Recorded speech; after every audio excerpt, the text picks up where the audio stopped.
Hi friends, welcome to my channel. ఈరోజు నేను తెలుసు కదా మూవీ రివ్యూ, నా యొక్క థియేటర్ ఎక్స్పీరియన్స్ మీ అందరితో షేర్ చేసుకుంటాను. నా యొక్క రివ్యూస్ నచ్చినట్టయితే ఛానల్ సబ్స్క్రైబ్ చేయండి, లైక్ చేయండి, కామెంట్ చేయండి. తెలుసు కదా మూవీ ఒక ట్రయాంగిల్ లవ్ స్టోరీ అనమాట. హీరో ఇద్దరు అమ్మాయిలని ముందు ఒక అమ్మాయిని ప్రేమించి తర్వాత ఇంకోని పెళ్లి చేసుకొని తర్వాత వాళ్ళ ముగ్గురు కలిస్తే ఏమి జరుగుతుందనే కథతో ఈ యొక్క మూవీ అయితే ఉండడం అయితే జరిగింది. నాకైతే మూవీ అయితే చాలా బాగా అయితే నచ్చడం అయితే జరిగింది. వీళ్ళు ముగ్గురు అన్న లవ్ స్టోరీ వల్ల వచ్చిన థ్రిల్స్, ఎక్స్పెక్టేషన్స్, అలాగే వాళ్ళిద్దరూ ఇచ్చిన భేదాభిప్రాయాలు ఎలాగన్నది నేను సినిమాలో చూపించడం అయితే జరిగింది. ముందుగా స్టార్ బాయ్ సిద్ధు అయితే యాక్టింగ్ అయితే తీసాడని చెప్పాలి. ఆ పాత్రకు తగ్గట్టు చాలా బాగా అయితే నటించడం జరిగింది.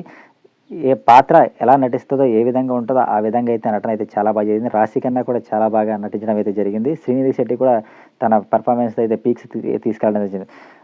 నలుగురు, ముగ్గురు హీరో, ఇద్దరు హీరోయిన్లు, దాంతోపాటు వైవహర్ష, ఈ నలుగురితోనే సినిమా మొత్తం 2.5 అవర్స్ని కూడా తీసుకెళ్ళడం అయితే జరిగింది.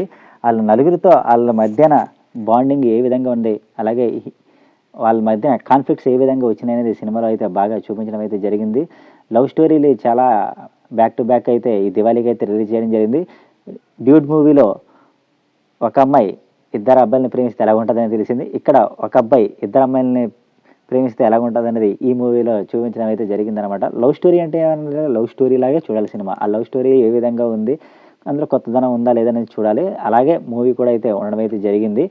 మంచి ఫస్ట్ హాఫ్ మొత్తం ఎలా ప్రేమించడం ఇద్దరిని అని ఉంటుంది. తర్వాత సెకండ్ హాఫ్లో వాళ్ళ ఇద్దరి నుంచి ఏ విధంగా డైవర్ట్ అయ్యింది, గొడవలు వేస్తే ఏ విధంగా ఉంటుంది అనేది సెకండ్ హాఫ్లో అయితే చూపించడం జరిగిందనమాట. స్టోరీ ఏంటంటే రాశి ఖన్నా అనే హీరో పెళ్లి చేసుకుంటాడు. తర్వాత పిల్లల కోసం శ్రీనిధి శెట్టి డాక్టర్ కింద వచ్చి వాళ్ళ ఇంట్లో ఉండి మధ్యలో ఏం జరిగిందనేది కథా సారాంశం అనమాట. బాగా అయితే కనెక్ట్ అయితే చేయడం జరిగింది. ఫస్ట్ హాఫ్ అంతా రొమాంటిక్ సీన్స్తో, మంచి లవ్ స్టోరీస్తో కొద్దిగా ఎంగేజింగ్గా చేయడం జరిగింది. సెకండ్ హాఫ్ కూడా అదే ఎమోషన్ని క్యారీ చేయడానికి అయితే తీసుకెళ్ళాలి, అలాగే ఉంటుంది. తర్వాత మళ్ళీ చివరిలో కొద్దిగా మంచి కామెడీ కూడా కొద్దిగా జనరేట్ చేసి క్లైమాక్స్లో మళ్ళీ ఆ ఎమోషన్ని తీసుకెళ్ళి ఒక మంచి ఎండింగ్ అయితే ఇవ్వడం అయితే జరిగిందనమాట. ఒక అనాథ, అలాగే ఈ ఎవరు లేని వ్యక్తి ఏ విధంగా ఉంటాడో, ఫ్యామిలీకి కావాల్సి ఎలాగ ఉంటుంది అనేది స్టోరీ అనమాట. స్టోరీ అయితే స్టోరీలా చూస్తే అయితే చాలా బాగా ఉండడం అయితే జరిగింది. అక్కడక్కడ ల్యాగ్ సీన్స్ ఉంటే కొద్దిగా రొటీన్గా ఉన్నా కానీ ఆ స్టోరీకి తగ్గట్టు యాక్టింగ్ చేశాడు అనమాట. ఆ యాక్టింగ్ యాక్టర్ పర్ఫార్మెన్సే కనబడుతుంది.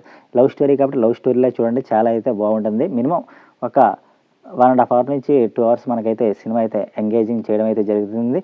ఫస్ట్ హాఫ్ కన్నా సెకండ్ హాఫ్ ఏ విధంగా ఎంగేజ్ చేస్తాడనేది బాగా చూపించడం అయితే జరిగింది. సెకండ్ హాఫ్లో స్టోరీకి కనెక్ట్ అవుతూ ఏ విధంగా తీసుకెళ్తాడు, ఏ విధంగా ట్విస్ట్ ఉంటుంది అనేది అయితే దాన్ని క్యారీ ముందుకు తీసుకెళ్ళి సినిమాని కొద్దిగా బోర్ కొట్టడం అయితే జరిగింది. అక్కడక్కడ ల్యాగ్ సీన్స్ అలాగే ఉంటాయి. అలాగే ప్రొడక్షన్ వాల్యూస్ అయితే సూపర్బ్, అలాగే సాంగ్స్ కూడా చాలా బాగున్నాయి. బ్యాక్గ్రౌండ్ స్కోర్ కూడా చాలా బాగా కొట్టడం అయితే జరిగింది.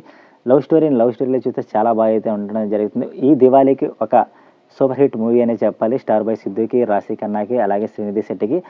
అలా యూత్ అందరూ దగ్గరుండి చూడాల్సిన సినిమా అనమాట. యూత్కి బాగా కనెక్ట్ అవుతుంది. ఈ జనరేషన్లో కూడా ఇందులో యూత్ ఏ విధంగా ఫెయిల్ అవుతున్నారు అనేది చూపించడం అయితే జరిగింది. ఎవరికి ఏం కావాలి, ఏం వద్దు అనేది కరెక్ట్గా డిసైడ్ అవ్వలేకపోతున్నారు.